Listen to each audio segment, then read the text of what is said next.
Giye kubona mbona intebe nini yera, nimukurikire twamaze gusoma mwumve nimureke gusoma. Mbona intebe nini yera, nimureke gusoma ariko mbona niyicayeho, isi n'ijuru bihunga mu maso hayo, ahabyo ntihaba hakiboneka. Giye kubona mbona ibitabo birabumbuwe, ntago bavuze umubare ariko ndaza kubibereka.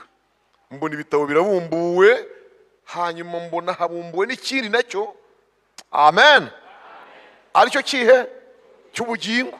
Habumbuwe ibitabo byinshi ariko mbona nacyo kirabumbuwe, aricyo gitabo cy'ubugingo. Mbona bapfuye abakomeye n'aboroheje bacirwa imanza zanditswe muri icyo gitabo zikwiranye n'ibyo umuntu yakoze kiri mu mubiri. Hanyuma rero ikibazo gikomeye nabonye cyaragizwe n'umuntu wese basanze atanditswe mu gitabo cy'ubugingo, kuko bahise bahambirwa bajugunywa mu nyanja yaka umuriro n'amazuku, ariyo rupfu rwa kabiri. Bene data, muri iyi minsi hariho ikibazo cyo gushaka kubaho ariko utavutse. Tubahaye ikaze kuri Brabatalk. Ndashimira Imana yongeye kungirira ubuntu bwo kubana namwe muri uyu mwanya w'aya materaniro yo kwirirwamo ku wa kane. Ndashimira Yesu wandinze namwe akabarinda, tukiboneka mu nzu ye no ku murimo we. Imana ishimwe. Hari abandi bamaze gutambuka batakiba mu mwanya nk'uwo murimo, kandi hari abandi nkanjye batakiri mu byo duhagazemo uyu munsi. Ibyabagize uko sinzi impamvu bitabigize twebwe. Ni umugambi Kristo yarakidufiteho, abishimirwe. N'ubu ugihagaze mu ntebe za korari kugira ngo agaciro imbaraga zikikubeshejemo, jya wibuka abatagihari ku mpamvu zitandukanye, baba baraguye cyangwa barapfuye. Hanyuma ushimire Imana ko wowe ugihagaze. Izina ry'Imana rihimbazwe cyane. Umwanya tugiye gufata hano utari bube muremure cyane, ndumva mu mutima wanjye hakamwe ijambo ryitwa kugira izina mu gitabo cy'ubugingo.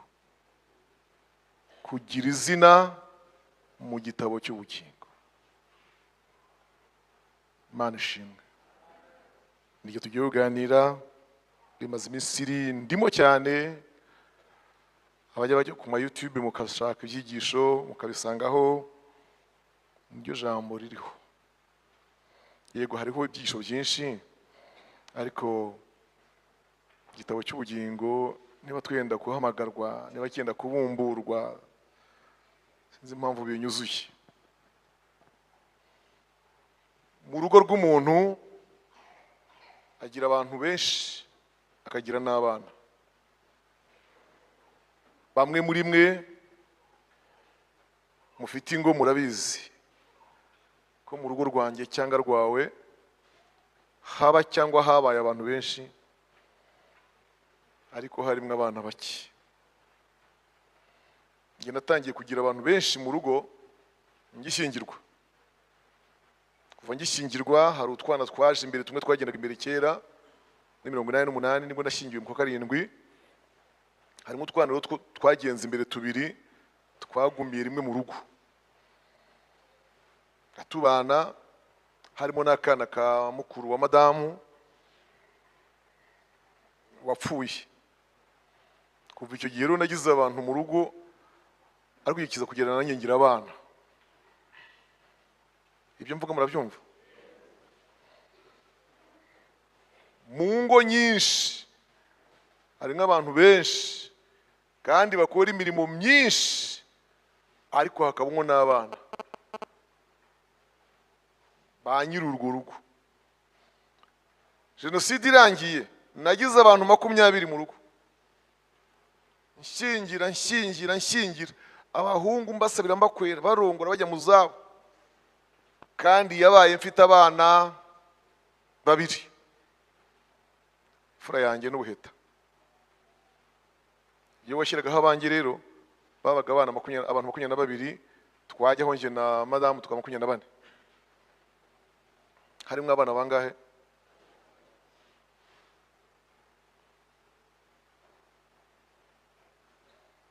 Ikintu kiranga umwana mu rugo nuko umwana akivuka ise yihutira kumwandikisha mu gitabo cye. Iyo atanabikoze amategeko arabimuhanira, amushyira mu gitabo cye, akamushyira no mu cya leta, kugira ngo amategeko agenga igihugu amurengere, kugira izina mu gitabo cya se bimuhesha ibya se, bizamuhesha ibya se mu 8. Nihagira ushaka kumuriganya amategeko y'igihugu amurwaneho. Mwabyumvise? Ubu umunsi wa none ugiye mu cyahoze ari commune nk'iwanyu mu giturage, mwiganira ugiye mu cyahoze ari commune iwanyu mu giturage,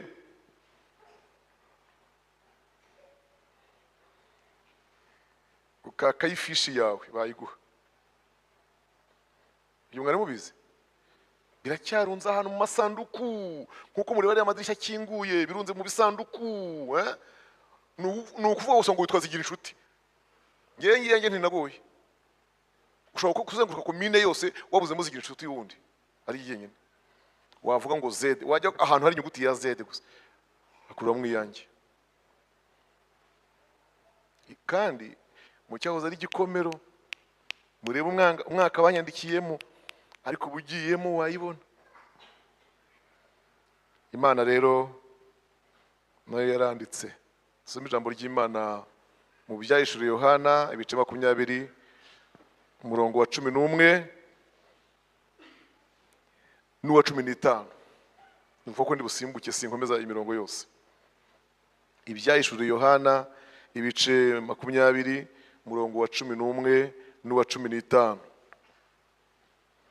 Wa 11 n'uwa 12 n'uwa 15. Mbona intebe y'ubwami nini yera, mbona niyicayeho, isi n'ijuru bihunga mu maso hayo, ahabyo ntihaba hakiboneka. Mbona bapfuye abakomeye n'aboroheje bahagaze imbere y'iyo ntebe, nuko ibitabo birabumburwa, kandi n'ikindi gitabo kirabumburwa, aricyo gitabo cy'ubugingo. Abapfuye bacirwa imanza z'ibyanditswe muri ibyo bitabo zikwiriye ibyo bakoze 15, kandi umuntu wese utabonetse ko yanditswe muri icyo gitabo cy'ubugingo ajugunywa muri iyo nyanja yaka umuriro. Imana idufashe cyane. Murabyumvise? Ngiye kubona uwo ni Yohana ariwe wanditse ibyahishuwe, ngiye kubona mbona intebe nini yera. Nimukurikire twamaze gusoma, mwumve nimureke gusoma. Mbona intebe nini yera, nimureke gusoma ariko. Mbona niyicayeho, isi n'ijuru bihunga mu maso hayo, ahabyo ntihaba hakiboneka. Ngiye kubona mbona ibitabo birabumbuwe. Ntago bavuze umubare ariko ndaza kubibereka.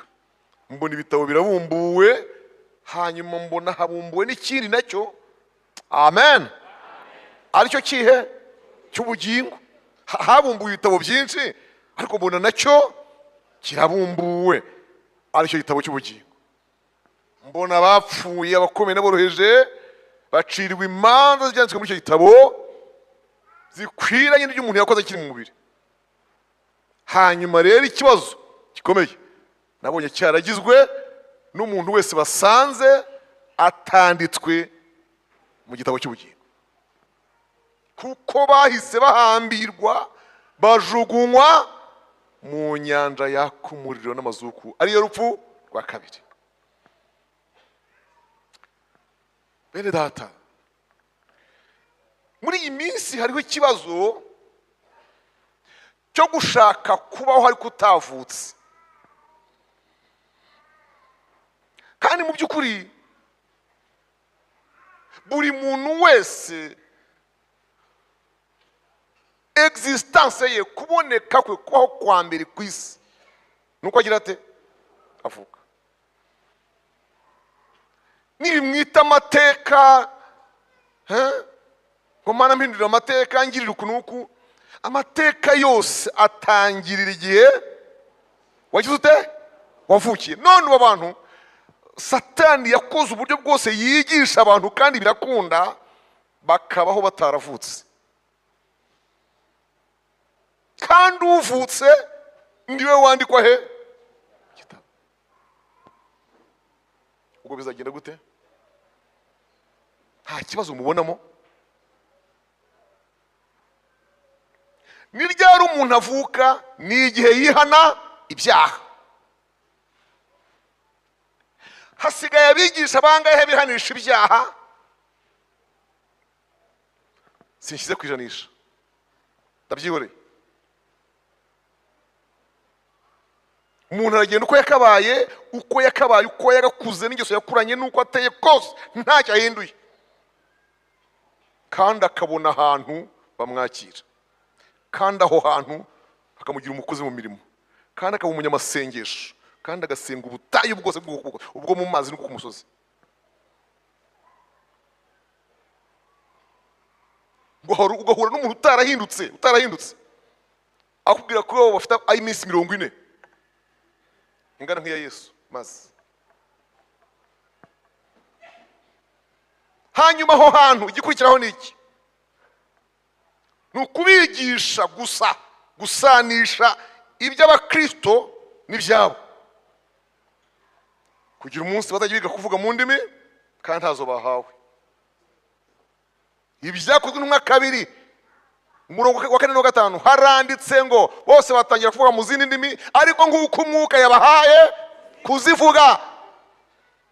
Ntabwo ari umushumba wemerewe kuzigisha abakristo be, nta mupastori wemerewe kwigisha abakristo kuvuga mu ndimi. Mwama turinde cyane abantu bakigishwa nyine. Mwavangira ingara n'urugande n'igifaransa n'icyongereza, indimi zikaba arizo. Mfuko muzivuze mushima Imana, mwamanitse amaboko, mwavugijeho n'urwamo harimo n'induru n'ikobe byose. Hanyuma nanone kandi nibura hahirima nk'abantu 150 ifuro rikaza mu kanwa, mukaba mwafashijwe, mugataha byo mwita ibihe byiza. Cyo kintu mukitondere. Pawulo yandikira Abatesalonike mu gice cya 2, urwandiko n'urwa 2 n'igice cya 2, guhera ku murongo wa 5 kugera ku wa 9, yarababwiye ngo kubera ko abantu banze kwakira ukuri ngo bihane bakizwe, ngo nicyo gituma nanjye nzemera bakakira ibinyoma. Nzagera aho nkingurira ibinyoma, bakira iki? Ibinyoma, kugira ngo barimbuke. Kuko banze kwakira iki? Ukuri, ngo bakizwe, bihane bakizwe. Imana rero nayo yabonye ifite abantu, ibona igize n'abana, aravuga iti nkwiye kujya gute kubivanguza, kwandika. Amen, amen. Fata Bibiliya, soma Itangiriro ibice 6 umurongo wa 1. Egera hano, ibice 6 n'umurongo wa 1. Abantu batangiye kugwira mu isi babyara abakobwa, abana b'Imana bareba abakobwa b'abantu ari beza, barongoramo abo bitoranyirije bose, abo batoranije bose. Uwiteka aravuga ati, umwuka wanjye ntazahora aruhanya n'abantu iteka ryose, kuko ari abantu b'umubiri. Nuko rero iminsi yabo izaba imyaka 120. Akoze cyane. Muri icyo gihe abantu batangiye kugwira mu isi, ni mu ndebe murebe hano ayo magambo dusomye muyumve, kuko ningure kuko kuyasoma ni hahandi hawe ntuyumva, mbere se ntabwo yasomaga. Muri icyo gihe abantu batangiye kugwira mu isi. Donc urebye ko chapitre ivuguya ubwayo iravuga ko c'était le temps d'augmentation, abantu baratangiye kwimultiplier. Iyo multiplication kwiyongera kw'abantu, abantu batangiye kugwira mu isi, babyara abakobwa. Abana b'Imana barebye abakobwa b'abantu babona ni beza, barongoramo abo batoranije. Wanze mwaze ngo aba bana ni bande n'abantu ni bande? Hari umuntu wakivuza amafuti kandi yakivuga hafi aha, kivuga muri Amerika. Ngiye kumva urumva rampamagaye, mbirika aho byanditse mbaha n'imirongo. Uwo mwigisha w'umuswa w'amafuti udashinga ngo yari yavuze ngo n'abamarayika bamanutse babyarana n'abantu. Ibaze guhagarara ahantu ukavuga iryo kosa, kandi we ufite na PhD muri teologiya.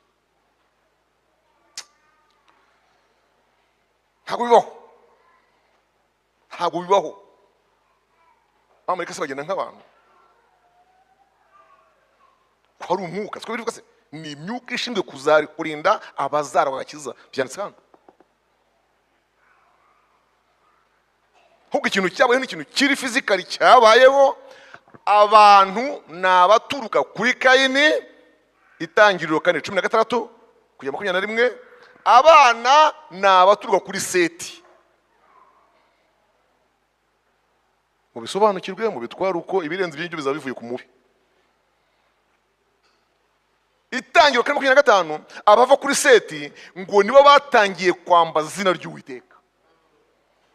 Tandisi kabava kuri Kayini bo bororokera hitwa Inodi mu gice cy'Iburasirazuba bwa Edeni. Abo bitwa baki? Bitwa abantu. Nabyumvise? Uzi impamvu bitwa abantu se? Nuko bo byari ibyaremwe gusa kandi bari mu muvumo wande wa Kayini wo kohoha. Yo mpamvu uwo murongo uvuga ngo hanyuma y'igihe kirekire Imana iza kongera kwibuka wa muryango wapfushije Abeli yishwe na Kayini, bakamara igihe ari bonyine baberaho nk'icike. Yaje kubibuka, umugabo arongera atwika umugore w'inda, babyaramo Seti. Ngo kuri Seti uwo niho hakomotse abambaza izina ry'Uwiteka. C'est pourquoi ndumva mushaka gutanga imana ku Mana, ariko ntagara yanjye nge ntayo nkeneye. Yo mpamvu abaturuka kuri Seti biswa abana b'Imana, abava kuri Kayini bitwa baki? Abantu b'Imana. Noneho ngo batangiye kugwira rero, ikosa ryabayeho, abahungu bo mu bana b'Imana bifuza cyangwa bararikira cyangwa babenguka abakobwa bo mu bana b'abantu. N'uyu munsi wa none nimukora ayo makosa ndakarabye.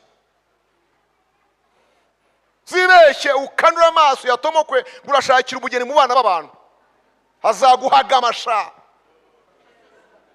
hazagukaruza amaso kuvugisha amangambure, azamara kugera aho ngaho usanga iwabo bari bafite imandwa nka 7, Nyabirungu, Nyirakadiha, Kajumba, ibintu byose cyane byose, kandi bose bashaka ngo kugira inzu nyuma yiyawe ma. Ubwo uzabubakira usanye ngo buri kwezi bagisake ngo y'umukara gusa uzayivane, kandi ugufite n'indi Mana usengera mu Gatenga yera yaremye ijuru n'isi, uzabiva imbere? Aha, umukobwa uvanye mu bantu nagusaba kujya guceza buri weekend uzamuherekeza?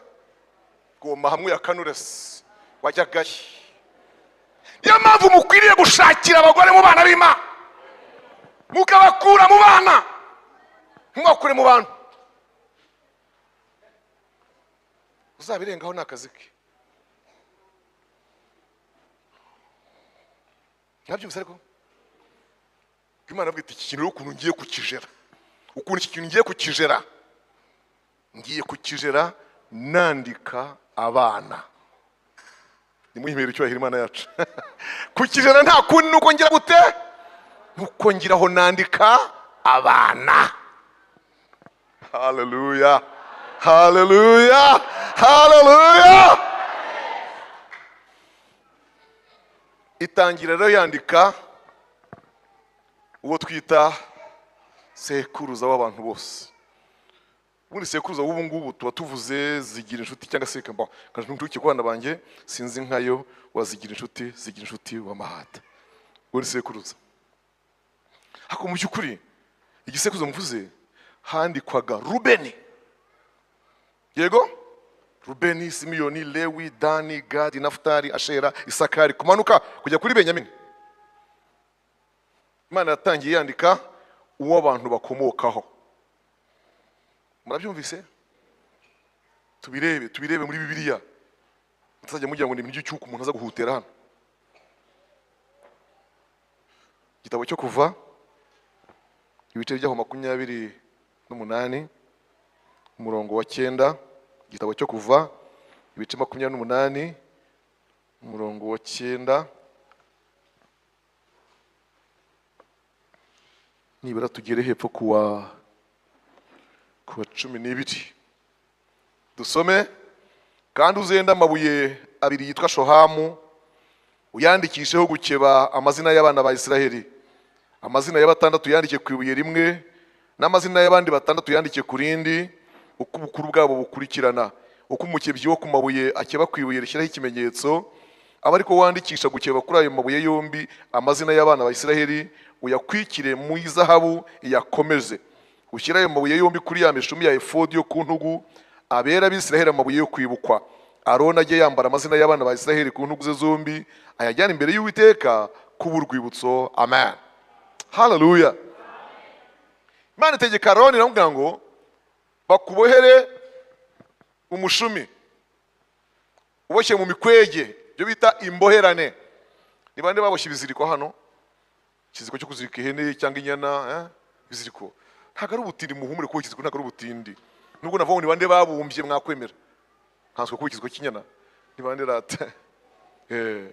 Muziko hari icyo twabahaga inyabubiri n'icyo twabahaga inyabutatu. Icyakomeraga ni ikihe? Ikinyabutatu. Yego? Noneho rero ikiziriko uko cyabaga kiboshye niko n'uwo mukwege wabohagwa, ukaboha mu mikwege, uwo mushumi ukaboha mu mikwege, umutambyi akawambara, murebe hano utande baratakaye, akawambara mu rutugu hano. Urabyo muri bambaye mu rutugu, ubwo urasigara unagana hano. Ahangaha rero bashyiragamo ikibuye, igisate kimwe kibuye, n'ahangaha ikindi. Ibuye ryo mu bwoko bwitwa shohamu. Noneho aya mabuye araha amurereta hano mu gituza, yego, niho bashyiraga amazina y'abana batandatu ba Isiraheli uko bakurikirana, n'abandi batandatu hano uko bakurikirana. 10 bangahe? Na 2. Aha mbibutse ko atari we yabyaye bonyine, harimo n'umukobwa 13, ariko ubu ntibajyaga bandikwa abakobwa. Batandatu hano, abandi batandatu hano. Umutambyi uko yinjiye imbere y'Imana hera, hariya hirya y'umukinzi, agenda binjiraneyo, maze aya mabuye babere urwibutso rubibukisha imbere y'Imana. Ni nko kuvuga ngo nahinguka yo gusageza imbere y'Imana, Imana ibona Abisiraheli baje bahari, yego, kandi mu by'ukuri badahari en presence, ahubwo ibabone nk'aho umutambyi yabazanye. Niho rero mwakuye ka karirimbo nubwo atari mwagahimbye vuba aha, kavuga ngo mu ijuru imbere y'Imana mfite umuntu umvugira, ni umukuru w'abatambyi kandi yitwa Rukundo, mpamya ko izina ryanjye riri hehe. Oh haleluya, ku mutima we kandi ugamvugira.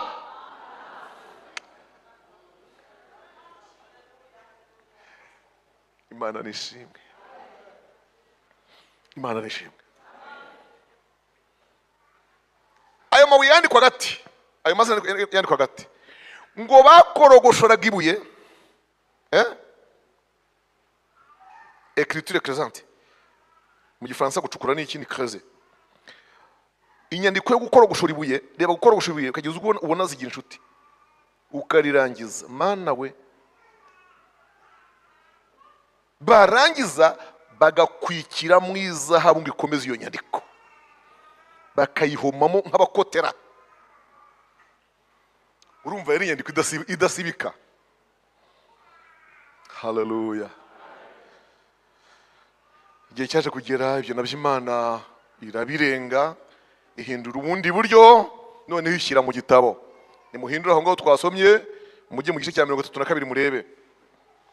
Igice cya 32 dusome umurongo wa 30,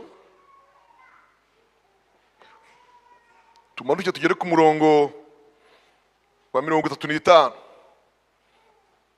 mwahageze se?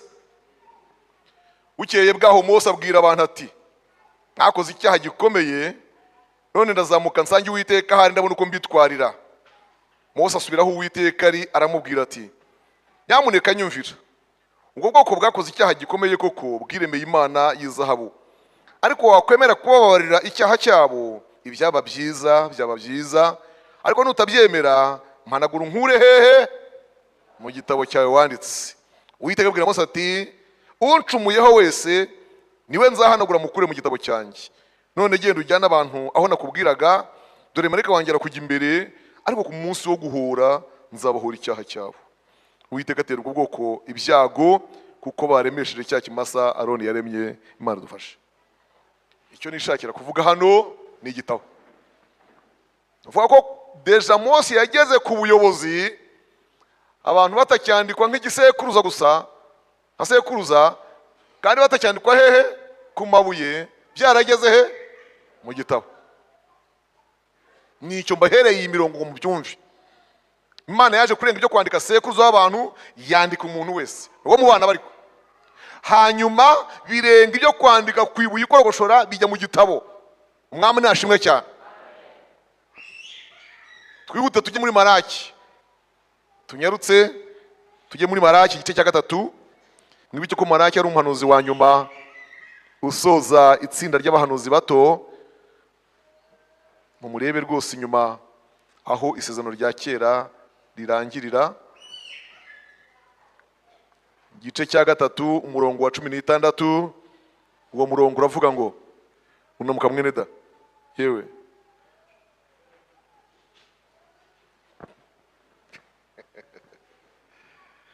dusome 3:16. Dusome Malaki, ni ku rupapuro rwa 880 mu isezerano rya kera, mu rya kera.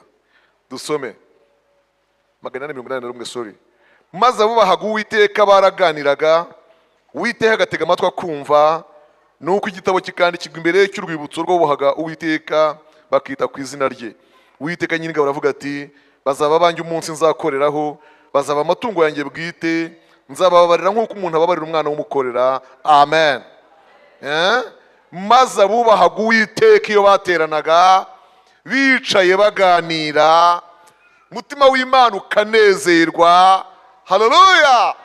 Ikabanza ikamanuka, nimukurikire, ikabatega amatwi uko igenda iryoherwa n'ibiganiro byanyu, igitabo kikandikirwa imbere yayo. Nihaza mu bintu by'urwuri mujye mwemera tuba amatungo ye, nihaza mu byo kuba abaturage tuba abaturage be, nihaza mu by'abana tuba abana be, nihaza iby'igisirikare tuba ingabo ze. Amina. Nihaza iby'ubutambyi tuba abatambyi bo mu bwami bwe.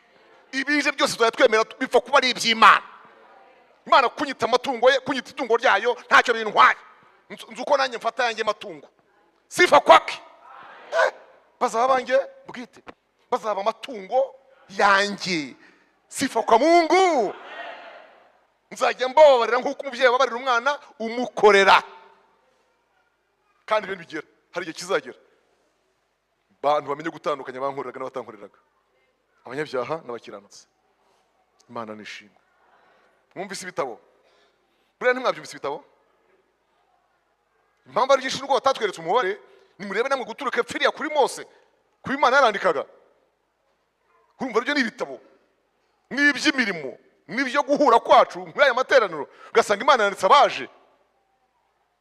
Haleluya. Umwami adufashe cyane. Nigeze sura kora rimwe kera, akora ko karaje, nasuye kora rimwe hari muri 86, niriya mureba yitwa Baraka y'Inyarugenge, uniyo korari ya kabiri Nyarugenge. Burya rero ntabwo yitwaga Baraka, yitwaga cya hafi. 85 na 6 kuko nibo bavunye mu cya hafi epfo. Ni nkaho bahavukiye. Nkuko iriya mwumva yitwa duhuza umutima bambe muhima ya muhima, impamvu idahindura rirazina nuko ari yavukiye ku muhima. Iyo rero yitwaga cya hafi, ndayisura twasenze, sanga bateye intebe nkuko nguko nyine gutya mpande enye n'imikeka hagati. Mbigisha ijambo ry'Imana. haza kugera wa mwanya wo gusenga, amasengesho y'uruhererekane adacika ya shene. Imana iranyereka, mbona marayika w'Imana ahagurutse muri iryo teraniro, mubonamo, nibaza ahantu yahoze yicaye. Noneho ngewe nubwo nagira umushyitsi ntangira kuvuga ngo ariko se burya bwose hano hahoze marayika, hanyuma abantu baba kwigisha kweri? Kuki abantu bambaye kwigisha ahantu hari marayika? Urumva ni inzozi nari mukurota. Kuki abantu bambaye kwigisha hari inde? Autrement ni nkaho nakavuze nti sinagomba kuba nigisha ahantu hari marayika. Yego? Noneho nyibyibaza, wa marayika ahita ambwira ngo wigira ikibazo cy'uko wigishije ndi hano, ngo kuko nanjye mba muri iyi korari. Nimwubati uko aramwica ati nshinzwe iyi korari, ndi mare gushinzwe iyi korari. Ubwo ntugire ikibazo cyo kuwigisha mpari, kuko ahubwo wari umushyitsi wacu. Ibaze vure marayika baye musangwa, umushyitsi wawe nde? Michel. Mukurikira ibintu babwire neza. Giye kubona mbona fashe igitabo yari afite, atangiye kugenda basinyisha buri muntu imbere y'izina rye. Sinya imbere izina rye ko waje mu masengesho, sinya imbere izina rye ko waje mu masengesho, sinya imbere y'izina rye ko waje mu masengesho. Noneho nkabona agize ikintu cya vigilance cyo kureba ko utagira mistake, kuko utari bwibeshye, ugasinya imbere y'izina ritari ryawe, wenda uwo mukurikirana mu myandikire, uwo mukurikirana akaba ataje. Mbona ko bibereye maso ngo atagira usinya imbere y'izina ry'utabonetse. Arabazenguruka bose basinyisha. Aha nari nicaye nk'hariya, uriya mudamu yicaye ku ruhande agiye kungeraho mfite amashyushyu menshi, nanjye numva ndi bugisinyemo Michel, kandi nkumva birangyoheye kugisinyamo. N'ikaramu natangiye kwiyegereza aribyo. Agiye kungeraho mbona arakibumbye, arambwira ngo oya mushyitsi wacu ntabwo ibyawe bindeba. Oya mushyitsi wacu ibyawe ntabwo bindeba. By'abavuga ubutumwa bifite undi marayika ubishinzwe. Nicyo yambwiye. Ngiye bindeba n'iby'abaki baririmbye. Nabo kandi ntugiye muri bose, mu ijuru bariyo benshi ku buryo buri we bose bayibaha iyabo. Buri korari bayiha uwabo. Ndashaka kumva ibintu byitwa ibitabo rero. Batabivuga ari byinshi hano, mukagira ngo ntabihari. Twikomeze twivugira icy'ubugingo rero. Bibiliya itubwira ko iri sezerano mureba rya kera ryarinze rifungwa. Murareba hano, ryarinze rifungwa, ryitwa isezerano rya kera nyine, kandi ngo rirashajishwa. Niko mu Baheburayo handitse ngo barishajishije babitewe n'ibintu bibiri. Mubikurikire. Ariko mwagiye muri amatelefone materaniro ko ntacyo zimaze telefone. Kwitabuza upfa gupfa niba n'umurwayi, niba anari no kuri serumu katari wimushyiramo, mujye muri kakabutindi. Ibintu birabarangaza, ugasanga hano perezida ari iyo twahagiye tuzisiga ku muryango epfiriya. Ubuse tuvayo inka zasibye kunywa. Ndimurika ibintu. Ntimukemere ko ibintu byadutse bigenda biba influencer, birusha imbaraga byarabasanzeho. Sahuje gusinzira, mwarwaye imitwe, amaso yarwaye, mwagize imirishyi kubera kuziraraho. Ibintu bijeje muri murahanga muri bazima. Amen. Uzwo birivuga ngo icyabasa umuntu wese kikamutwara umwanya kiba cyamugize imbata yacyo. Ko birivuga. Ntimukabe imbata zayo. Isezerano rya kera ryafunzwe kubera impamvu ebyiri. Ndajya muzumvi. Iya mbere ngo nuko ryagaragaje umumaro waryo muke. Byanditse mu Baheburayo. Icya kabiri ngo ryagaragaje intege nke zaryo. Muri iri jambo isezerano rya kera ntabwo ryabaye realize, misiyo ryahawe ntabwo yagezweho. nubwo muzi ko ryabayemo amategeko, rikabamo ibitambo n'ubutambyi, rikabamo ihema, urugo rw'imbere ahera n'ahera cyane, rikabamo igikarabiro n'ameza y'imitsima, rikabamo ibintu byose n'ibicaniro byose, umva yewe ryarinze risozwa ritageze ku cyo Imana ishaka, ritagereye Imana ku ntego. Nicyo bivuga, mwabyumvise?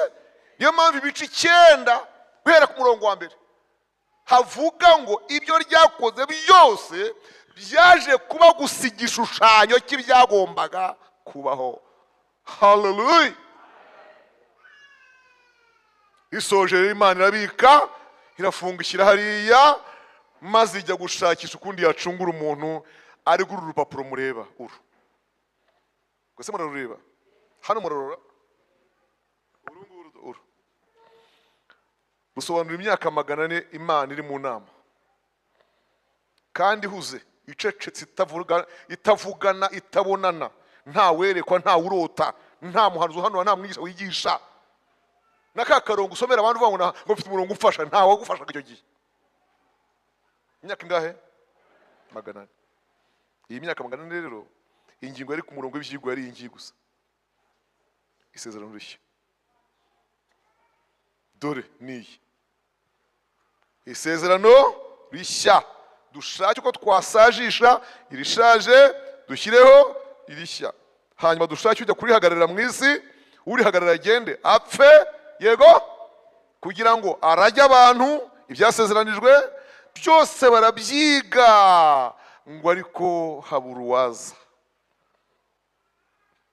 Abaheburayo igice cya 2 muzagisome cyose muzabisangamo ngo nuko Kristo ahaguruka mu mwanya we, yegera se imbere ya se, aramubwira ati data ndagiye gucungura umuntu. Biragaragara ko amategeko nako amaturo n'ibitambo bitakunejeje, ntabwo byagushimishije, ahubwo umeze nkaho kuva kera wanyiteguriye umubiri, urondagiye.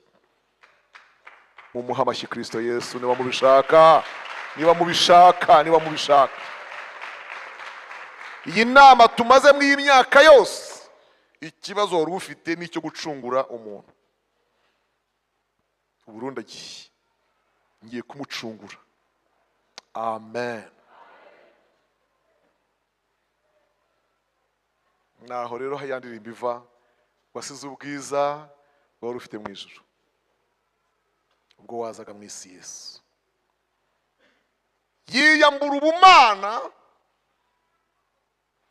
yambara kamera k'umuntu. Mureba hano, ava ku bumuntu, mwumve, kuva ku bumana akajya kuki? Ku bumuntu. Ava ku bumuntu afata ubugaragu, yego, ava ku bugaragu afata ububata.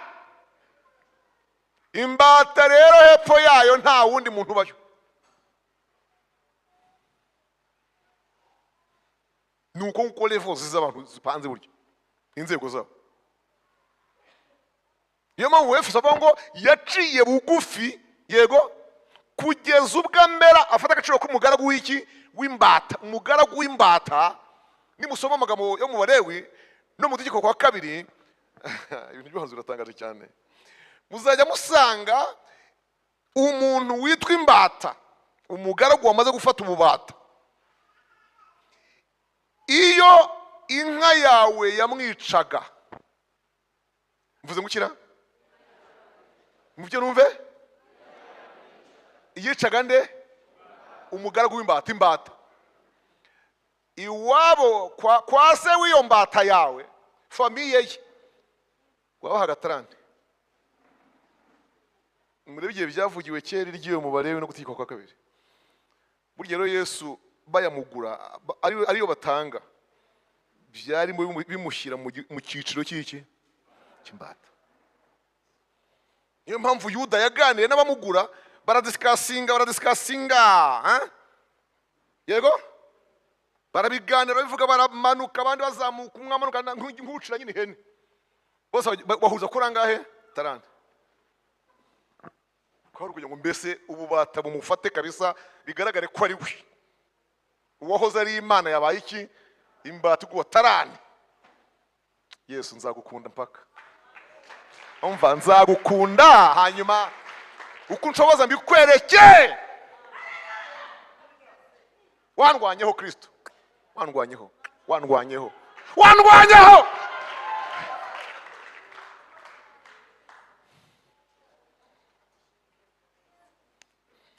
Kugeza ubwo witanga Yesu. Warakoze. Nta maturo tubona kwiranye n'ibyo yadukoreye. Niba shirise cyangaha tujye tubikora nk'akajeste gato gusa. Ariko umunsi wa none ntabwo dufite amaturo akwiriye urukundo Kristo yadukunze. Nta award, nta ngororano, nta shimwe gikwiriye twabona twahereza Kristo. Iyo mpamvu umuririmbyi yaririmbye aravuga ngo ndi mu mwenda wawe mwami w'ubuntu wangiriye de preference unyigize hafi yawe. Pfa kunyigiza hafi gusa ngumye menye imbabazi zawe, nindi nshobora nzivuge aho mbashije, ariko mu by'ukuri nta kintu mfite nagutura ngo gihwane ni neza wangiriye. Ndafashwe. Yesu, Yesu, Yesu, Yesu, Yesu. Oh Yesu. Babikojeje se ko agiye? Isati uragiye. Bati nagiye. Uko nyene wahagurutse ati nahagurutse. Nta nukongera kwicara ahubwo nagiye ubu. Nuko ise baramubwira ati rero kubera kugiye gucungura umuntu, kubera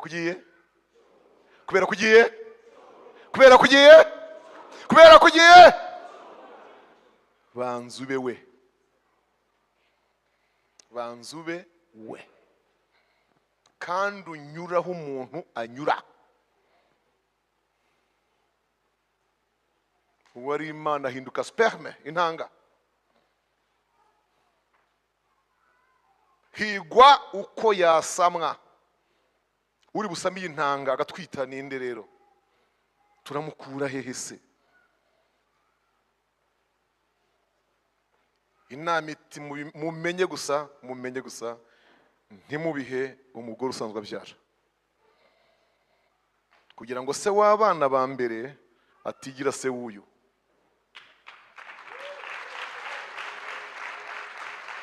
Uwabyaye ababanje ataziyitirira n'iyinda.